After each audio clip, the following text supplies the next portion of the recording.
Assalamualaikum warahmatullahi wabarakatuh. Halo anak-anak.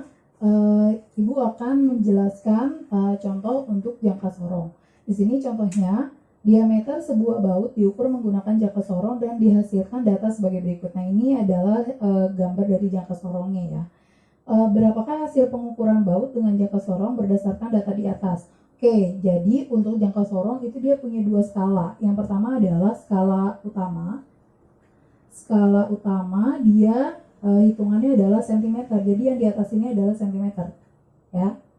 0,1 cm ya tepatnya. Jadi kalau sini berarti dia 0,1, ini 0,2, 0,3, 0,4, 0,5, 0,6, 0,7, 0,8, 0,9, 1 cm. Selanjutnya 1,1, 1,2, 1,3 dan seterusnya. Itu adalah skala utama. Nah, yang kedua ada skala nonius. Skala nonius itu dia di bagian bawah. Nah, ini disebut skala nonius. Ketepatannya adalah 0,01. Kalau yang tadi 0,1, yang bawah 0,01 cm. Itu adalah skala nonius. Nah, kalau dari gambar ini, berapa hasilnya? Kita lihat pertama adalah skala utama. Skala utamanya, kita lihat di sini adalah, tadi kan Ibu udah jelasin ya, di sini 1. Berarti ini 1,1, 1,2, 1,3, 1,4 ya.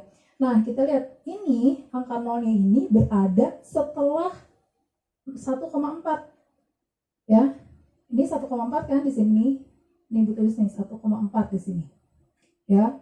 Nah, nolnya berada di setelah 1,4. Berarti skala utamanya adalah 1,4 cm. Oke. Nah, selanjutnya skala nonius. Skala noniusnya itu ada di bawah. Kita lihat mana yang berhimpitan garisnya di bagian bawah. Sama kayak tadi, berarti dia 0,01, 0,02, 0,03, 0,04, 0,05, 0,06. Nah, ini terletak pada 0,07 ya. Oke, 0,07. Nah, maka skala noniusnya kita dapat 0,07 cm. Nah, setelah sudah dapat skala utama dan skala nonius, tinggal diapakan? Dijumlahkan. Ya, 1,4 ditambah 0,07, hasilnya adalah 7-nya turun, 4 tambah 0,4, 1 tambah 0, 1. Maka hasil dari pengukuran baut di atas berdasarkan gambar jangka sorong tersebut adalah 1,47 cm. Ingat, kalau setelah koma dia bukan dibaca 47, tapi 4 dan 7. Jadi 1,47 cm. Oke, untuk contoh selanjutnya yaitu mikrometerskop. Contohnya, Doni mengukur ketebalan kabel menggunakan mikrometerskop. Berapakah hasil pengukuran ketebalan kabel yang terbaca pada mikrometerskop berikut? Jadi ini adalah gambarnya, sama seperti tadi jangka sorong, dia ada dua, yaitu skala utama dan skala nonius. Nah, di sini tingkat yang membedakan itu adalah tingkat ketelitiannya. Kalau tadi itu kan 0,1 cm dan itu skala utamanya. Terus skala noniusnya 0,01 cm. Nah, kalau di mikrometerskop itu tingkat ketelitiannya adalah 0,1 mm. Dan skala itu skala utamanya, dan skala noniusnya adalah 0,01 mm. Nah, penyelesaiannya di sini berarti yaitu skala utama. Oke, skala utamanya kita lihat di sini. Di sini ada 1, 1,5, 2, 2,5, 3, 3,5, 4, 4,5. Nah, di sini adalah angka terakhir yang ada pada skala utama. Ini adalah skala utamanya ya, 4,5. Maka skala utamanya adalah 4,5 mm. Nah, untuk skala noniusnya kita lihat yaitu di sebelah sini.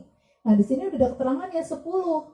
Berarti kalau ke sini berarti dia 0,10 ya, 0,10, terus di sini 0,11 0,11 ya.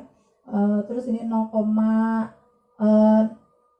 0,13, 0,14, 0,15, 0,16. Nah, yang yang berhimpitan sama garis yang ini berarti dia 0,16 ya. Nah, berarti di sini skala non-newsnya yaitu 0,16 mm.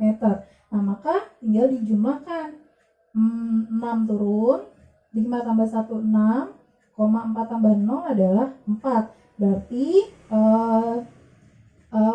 ketebalan kabelnya yaitu 4,66 mm ya. Oke, cukup sekian, kita langsung masuk ke materi selanjutnya. Oke, anak-anak, sekarang Ibu akan membahas angka penting. Nah, di sini ada aturan angka penting.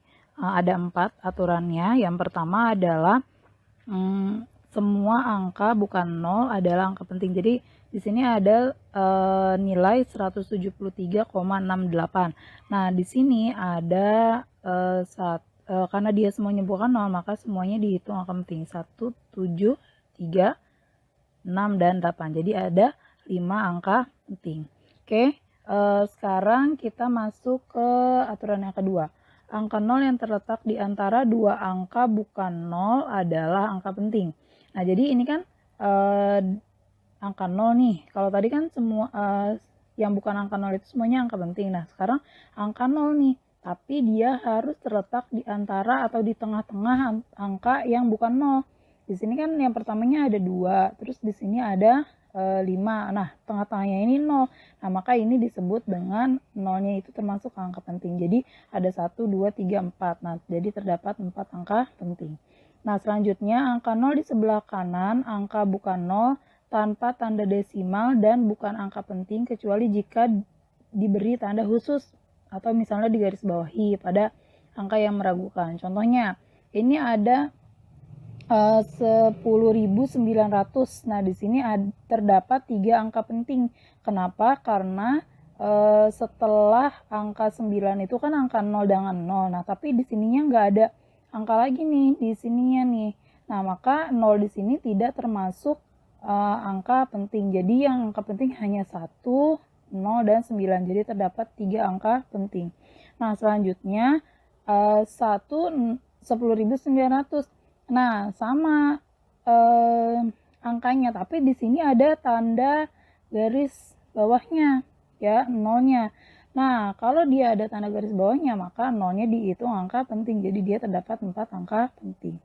Nah, selanjutnya yang keempat, semua angka 0 yang berada di sebelah kanan tanda desimal dan angka tersebut juga di sebelah kiri angka bukan 0 adalah bukan angka penting. Nah, jadi di sini kan ada 0,0045. Nah, sedangkan dia adalah desimal ya. Jadi koma ya, desimal. Nah, maka di sini 0 di sini adalah bukan angka penting. Jadi dia yang angka penting ini hanya 4 dengan 5. Jadi hanya terdapat 2 angka penting. Oke.